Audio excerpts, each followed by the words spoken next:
Right, so we are going to have a quick look at safety, ethical and environmental considerations.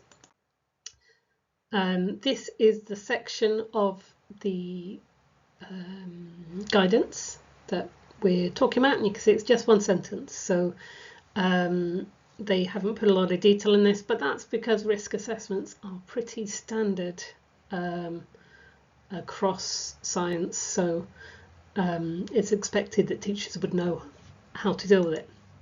So hazard, risk and precaution should be given for each one. So the hazard is the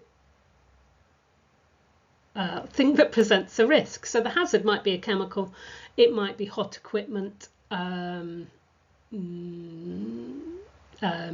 or other bits of equipment, UV light.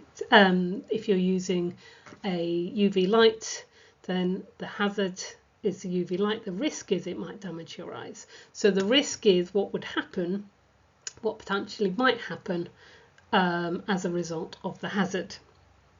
And then you need sensible precautions. Please do not forget about lab coat and safety glasses. Those are standard.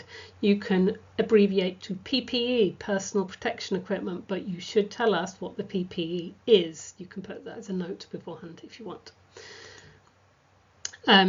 For each of the chemicals, you should also consider disposal. So I actually recommend a table with chemical, risk, precaution, disposal, consideration of use of equipment. So the UV light's an obvious one with that, but things that get very hot, obviously you've got a risk of burns. Hot water baths, you should keep electrical equipment away for water as well, for instance, so that is a risk associated with it.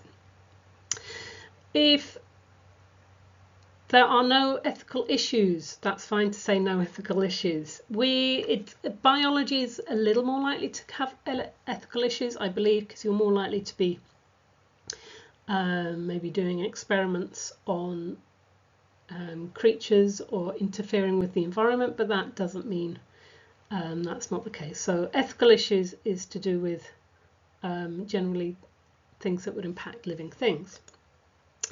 Environmental issues, so consider disposal of chemicals. You can just refer to the table above, so or talk about amounts being minimized or being disposed of in a way to minimize the impact to the environment. Actually, at this point I should jump back. Ethical issues, food waste, excessive food waste, you should make an attempt to limit it, because ethically wasting food can be considered unethical.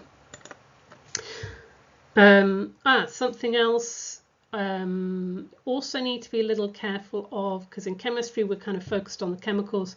Think about if there is a possibility that you're breeding things off, that food has gone off, we need to make it really clear you're not going to be eating any of that food or using any of that food out of the lab afterwards.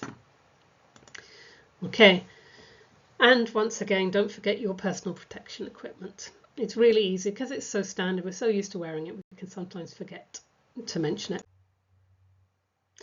So just to summarize the headings on your table, you should have the hazard, which might be the name of the chemical, risk, what harm it might cause, precaution, what can you do to reduce the likelihood or severity of the harm? Now, some of this is using small amounts, decreasing the concentration, having a spills kit nearby, wearing gloves if necessary, working in a fume cupboard, all of those types of things. So you can't eliminate the risk, but you can reduce it. And then you should have disposal.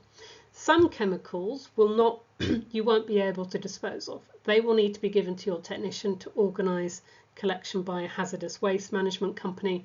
And you should say that, not just give to a technician to deal with, but that you will need to collect it for collection. Just to make it clear.